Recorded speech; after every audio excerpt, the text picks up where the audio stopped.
चर्चा करता आया है और इंटरनेशनल एक्सपर्ट्स के ज़रिए, इन इंटरनेशनल एजेंसीज़ के ज़रिए G20 जैसे मोर्चों को क्रेडिबिलिटी मिलती है, क्योंकि अगर आप G7 से केवल तुलना करें तो हालांकि अनौपचारिक तौर पर आप देखें तो G20 का कोई सेक्रेटेरिएट नहीं है। तो एशियन डेवलपमेंट बैंक के प्रेसिडेंट मासात्सुगु असाकावा, जिनका भारत मंडपम में आगमन हो चुका है। पहले मेहमान आज के G20 शिखर सम्मेलन 2023 में भारत की अध्यक्षता में भारत मंडपम में प्रवेश करते हुए एशियन डेवलपमेंट बैंक के अध्यक्ष। एशियन डेवलपमेंट बैंक जो एशिया और प्रशांत क्षेत्र में समावेशी विकास की सोच को आगे बढ़ाता है, बहुत ही आवश्यक।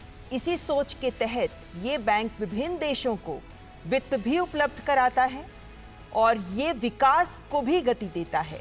इन मायनों में एशिया के विकास के लिए एशियन डेवलपमेंट बैंक अपनी भूमिका लगातार बढ़ाता रहा है। बहुत बड़ी भूमिका 21वीं सदी, एशिया की सदी, और एशिया में फाइनेंस की जो समस्या है उसको दूर करने के लिए एडीबी ने महत्वपूर्ण भूमिका निभाई और कैसे इसको और सशक्त किया जाए, कैसे इसका बेहतर कैपिटलाइजेशन किया जाए, उस पर भी फोकस एडीबी का इस वक्त आप देख रहे हैं। भारत मंडपम के अंदर की तस्वीरें, जहां पर योग मुद्राएं भारत की संस्कृति और सभ्यता से हमारे विदेशी मेहमानों को परिचित कराते हुए नजर आएंगी। प्रधानमंत्री नरेंद्र मोदी औपचारिक रूप से इन सभी नेताओं का स्वागत करेंगे। एशियन डेवलपमेंट बैंक के प्रेसिडेंट मासात्सुगु असाकावा जो भारत मंडपम में प्रवेश कर चुके हैं और अब कुछ ही पलों में प्रधानमंत्री उनका औपचारिक स्वागत करेंगे। भारत मंडपम में जिस स्थान से हमारे राष्ट्राध्यक्ष, विभिन्न मेहमान गुजरेंगे, उन्हें फ्लैग्स के द्वारा झंडे लगाकर उनका स्वागत किया जा रहा है और भारत मंडपम की खूबसूरती से दो चार होते हुए ये सभी हमारे मेहमान मुख्य स्थल तक पहुंचेंगे। तो एशियाई क्षेत्र में इंफ्रास्ट्रक्चर डेवलपमेंट को बढ़ावा देने के लिए एडीबी की बहुत ही महत्वपूर्ण भूमिका है और भारत एक बहुत ही अहम हिस्सा इस। तो प्रधानमंत्री नरेंद्र मोदी इस वक्त एशियन डेवलपमेंट बैंक के प्रेसिडेंट मासात्सुगु असाकावा का स्वागत करते हुए, और यहां से जो सिलसिला शुरू हुआ है ये लगातार आगे बढ़ेगा। फाइनेंशियल स्टेबिलिटी बोर्ड, वित्तीय स्थिरता बोर्ड के अध्यक्ष क्लास नॉट भारत मंडपम में प्रवेश कर चुके हैं। 2021 से ही वे एफएसबी के अध्यक्ष रहे हैं। उन्हें एक लंबा अनुभव रहा है। वे यूरोपियन सेंट्रल बैंक के गवर्निंग काउंसिल के भी सदस्य हैं, जनरल काउंसिल के भी सदस्य हैं और वे IMF के बोर्ड ऑफ गवर्नर्स के भी सदस्य हैं। प्रधानमंत्री Narendra Modi financial stability board FSB के अध्यक्ष क्लास नॉट का स्वागत करते हुए। और एफएसबी बहुत इंपॉर्टेंट इसलिए क्योंकि IMF के साथ मिलकर के इन्होंने सिंथेसिस पेपर तैयार किया है। भारत ने जो अपनी प्रेसिडेंसी में क्रिप्टो को रेगुलेशन को लेकर के प्राथमिकता दिखाई, उस पर काफ़ी इंपॉर्टेंट। और इस वक्त अंतर्राष्ट्रीय श्रम संगठन ILO के डायरेक्टर जनरल गिलबर्ट एफ हांगबो, जिनका प्रवेश हो चुका है, वे ILO के 11वें डायरेक्टर जनरल हैं और वे पहले अफ्रीका महाद्वीप के नागरिक हैं जिन्हें ये पद मिला है। 2022 से ही वे इस पद पर आसीन हैं। अंतर्राष्ट्रीय श्रम संगठन के डायरेक्टर जनरल गिलबर्ट एफ हांगबो का स्वागत करते हुए प्रधानमंत्री नरेंद्र मोदी, और ये हैंडशेक बहुत कुछ बयां करता है। और G20 की अध्यक्षता में मिनिस्ट्रियल कम्युनिके और आउटकम डॉक्यूमेंट जो कि लेबर पर है उसको भी स्वीकार किया गया है। अंतर्राष्ट्रीय मुद्रा कोष IMF की मैनेजिंग डायरेक्टर क्रिस्टालिना जॉर्जिवा, जो वर्ल्ड बैंक की CEO भी रह चुकी हैं और 3 महीने के लिए इंटरिम प्रेसिडेंट भी वर्ल्ड बैंक ग्रुप की रह चुकी हैं। और कल हमने देखा कि जब इनका आगमन हुआ था हवाई अड्डे पर तो भारत की संस्कृति को देख वे बेहद आनंदित हो रही थी, स्वयं भी नृत्य में जुड़ रही थी।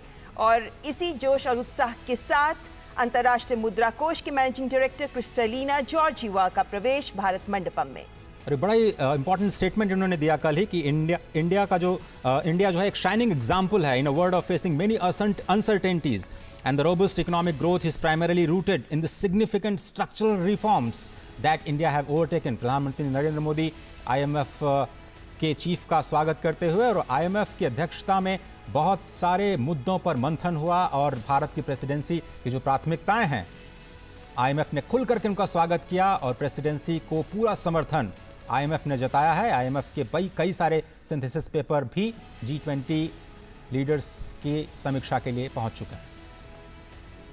तो विभिन्न राष्ट्राध्यक्षों का पहुंचना जारी। संयुक्त राष्ट्र के सेक्रेटरी जनरल एंटोनियो गुटेरेस, जो इससे पहले United Nations high commissioner for refugees के कमिश्नर भी रह चुके हैं, 10 साल तक वे वंचित और संवेदनशील समूहों, उनके मुश्किलों को बहुत करीब से महसूस करते रहे हैं।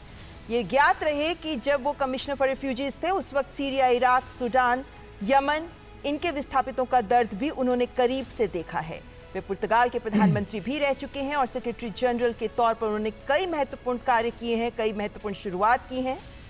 और G20 की अध्यक्षता के लिहाज से ये समझना जरूरी है कि कल ही उन्होंने बड़ा बयान दिया कि यूनाइटेड नेशंस में भी रिफॉर्म के लिए वो तैयार हैं। यूनाइटेड नेशंस के चीफ के तौर पर ये बड़ा बयान भारत की प्रेसिडेंसी में आना और भारत की प्रेसिडेंसी को समर्थन देना यूनाइटेड नेशंस की तरफ से एक बड़ा बयान। तो प्रधानमंत्री नरेंद्र मोदी इस वक्त सेक्रेटरी जनरल एंटोनियो गुटेरेस का स्वागत करते हुए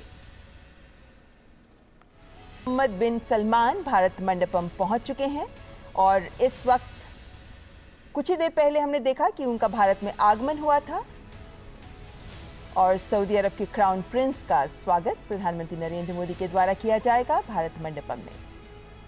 बहुत ही महत्वपूर्ण सदस्य G20 का सऊदी अरब, क्योंकि पूरी दुनिया में हम जो फ्यूल क्राइसिस देख रहे हैं उसमें उसको समाधान देने में सऊदी अरब की बहुत ही महत्वपूर्ण भूमिका रहती है और जो कच्चे तेल की कीमतें हैं पूरी दुनिया की अर्थव्यवस्थाओं को प्रभावित करती हैं। ऐसे में ये जो लीडरशिप दिखाई गई है सऊदी अरब की ओर से भारत के G20 के प्रेसिडेंसी के दौरान तमाम वर्किंग ग्रुप्स के दौरान जो एनर्जी सिक्योरिटी का मुद्दा है उसमें एक बहुत ही मजबूत स्तंभ के रूप में सऊदी अरब ने एक महत्वपूर्ण भूमिका निभाई है और भारत के G20 का समर्थन किया। तो सऊदी अरब के क्राउन प्रिंस मोहम्मद बिन सलमान का प्रधानमंत्री नरेंद्र मोदी के द्वारा स्वागत करते हुए और इसी के साथ विभिन्न राष्ट्राध्यक्षों और अंतर्राष्ट्रीय संगठनों के अध्यक्षों का स्वागत का कार्यक्रम औपचारिक रूप से संपन्न हुआ, जिसके बाद अब प्रथम सत्र वन अर्थ की शुरुआत होगी और इस सत्र में पृथ्वी को लेकर कैसे विभिन्न देश महत्वपूर्ण कदम उठा सकते हैं, एक पृथ्वी, अपने पृथ्वी के संरक्षण को लेकर देश क्या कुछ कर सकते हैं। ऐसे में अभी तक विभिन्न कार्य समूहों में और एंगेजमेंट ग्रुप्स में जो बातें निकलकर सामने आई, जिसके आधार पर शेरपा ट्रैक में डॉक्यूमेंट तैयार किया गया, ऐसे में विभिन्न देश उस पर मंथन करेंगे ताकि कुछ ठोस नतीजे लेकर सामने आ सके। और इस वक्त दूरदर्शन नेटवर्क के जो टेक्निकल टीम है उसकी भी तारीफ करना बहुत ही आवश्यक है। आप देखें कि कितने कैमरा एंगल्स